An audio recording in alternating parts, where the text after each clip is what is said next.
এগিয়ে থাকবে। তো সম্মানিত উপস্থিতি, তাহলে দেখেন আমরা বিভিন্ন সময় রিজিকের জন্য, দুনিয়ার কোনো কিছু পাওয়ার জন্য বিভিন্ন ভাবে আমরা পেরেশানিতে নিমজ্জিত হয়ে যাই। অনেক সময় দেখা যাচ্ছে আল্লাহর উপর ভরসা না করে আমরা দুনিয়ার কোনো সৃষ্টির প্রতি আমরা ঝুঁকে পড়ি, যেটা স্পষ্টভাবে শিরকে রূপান্তরিত হয়ে যায়। সম্মানিত উপস্থিতি, অসংখ্য ঘটনা আছে যে আল্লাহর উপর ভরসা করার মাধ্যমে আল্লাহ রাব্বুল আলামিন তার প্রিয় বান্দাদেরকে কিভাবে নাজাত দিয়েছিলেন। তার মধ্যে আমরা প্রত্যেকে জানি যে মুসা আলাইহিস সালামকে ফিরাউনের কবল থেকে কিভাবে আল্লাহ রাব্বুল আলামিন তাদেরকে উদ্ধার করেছিলেন আমরা প্রত্যেকেই জানি। এমনকি আমাদের মুসলিম জাতির পিতা ইব্রাহিম আলাইহিস সালামকে আল্লাহ সুবহানাহু ওয়া তাআলা আগুনের কুণ্ডলী থেকে কিভাবে নিরাপদ রেখেছিলেন সেই ঘটনা আমরা প্রত্যেকে জানি। আরেকটা ঘটনা আমরা শুনি, আরেকটা ঘটনা, ইব্রাহিম আলাইহিস সালাম তার স্ত্রী সারাকে নিয়ে সফরে বের হলেন। এমন এক জনপদে প্রবেশ করলেন, সেটা ছিল অত্যাচারী জালিম শাসক।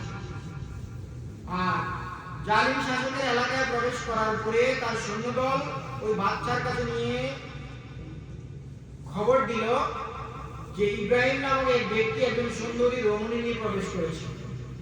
তখন ওই অবস্থায় ইব্রাহিম আলাইহিস সালাম কে যখন তার স্ত্রী সহ সামনে আনা হলো, ইব্রাহিমকে বলা হলো যে তোমার সাথে ওই মহিলাটা কে?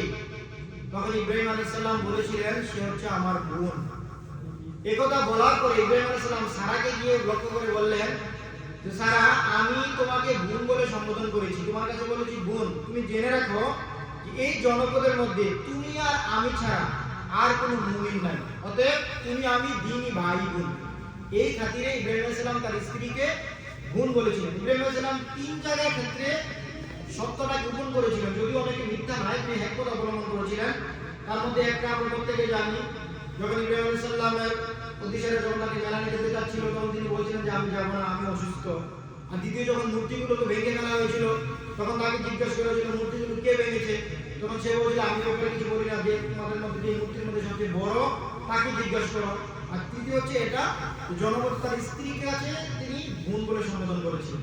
সম্বন্ধে তুমি জানেন সংক্ষিপ্ত ঘটনাটা হচ্ছে এটা, যখন ইব্রাহিম আলাইহিস সালামের স্ত্রী সারাকে ওই জালিম জনপদের বাচ্চার নিকট নেওয়া হলো, তখন ওই সুন্দরী দেখে জালিম বাচ্চা তার থেকে কুপ্রবৃত্তি হাসিল করার জন্য তার দিকে অগ্রসর হতে লাগলো। তখন ইব্রাহিম আলাইহিস সালামের স্ত্রী সারা আল্লাহর নিকট প্রার্থনা করলেন, হে আল্লাহ, আমি যদি তোমার বন্ধু ইব্রাহিমের প্রতি এবং তোমার প্রতি যদি বিশ্বাস স্থাপন করে থাকি, তাহলে আজকের এই দিনে এই জালিম বাদশাকে তুমি আমার নিকট বিজয়ী করো। আল্লাহর কাছে যখন সারা দোয়া করলেন, দোয়া করার সাথে সাথে দেখা গেল জালিম বাদশা যখন সারার দিকে অগ্রসর হতে লাগলেন, হঠাৎ করে সে বেহুশ হয়ে গেল। অর্থাৎ এমন অবস্থা যে মৃত্যুর দিকে ধাবিত হয়ে যাচ্ছে। তখন সারা আবার আল্লাহর কাছে প্রার্থনা করলেন, আল্লাহ, তুমি এই জালিম বাদশাকে মৃত্যু দিও না। এখন যদি সে মৃত্যুবরণ করে তাহলে মানুষ আমাকে হত্যাকারী বলবে। এইভাবে যখন আবার দোয়া করলো, তখন ওই জালিম বাদশাকে আল্লাহ রাব্বুল আলামিন আবার জীবিত করে দিলেন। এমনিভাবে পরপর তিনবার এই একই ঘটনা হলো, আল্লাহর কাছে প্রার্থনা করলেন, ওই জালিম বাদশাকে এমনিভাবে তার বিনাশিত করে দিলেন। সর্বশেষ তৃতীয়বারের পরে যখন আল্লাহ রাব্বুল আলামিন বাদশাকে আবার জীবিত করলেন, জীবিত করার পরে বাদশা তার সৈন্যদের ডাক দিয়ে বলেন যে তোমরা আমাকে আমার কাছে কাকে নিয়ে এসেছো? সে তো একটা জ্বলন্ত শয়তান, শয়তানকে আমার কাছে নিয়ে এসেছো, সে যেটা বলে সেটা হয়ে যায়।